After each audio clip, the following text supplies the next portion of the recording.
Ya,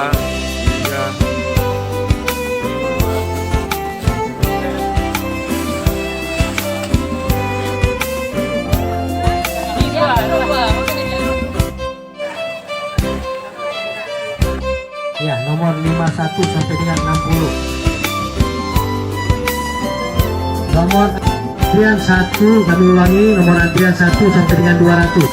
Jangan lupa ambil KTP-nya, nomor 1 sampai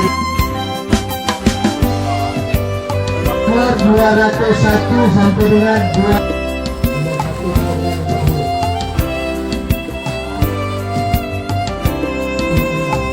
sampai dengan 4.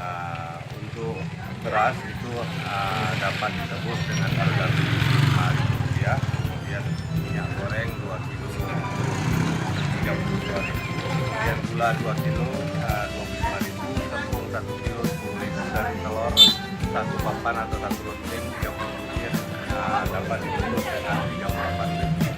Jadi nilai total ini adalah Rp8.000.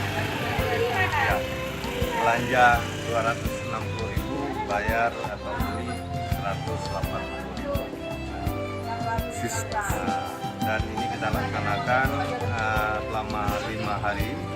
Hari pertama itu di Kampung Baru Tamrin, kemudian hari kedua di Bumi Bangkit ini, kemudian hari ketiga di Kampung Panteri, dan hari keempat di Kampung Naju, dan hari terakhir di Kampung Jurong.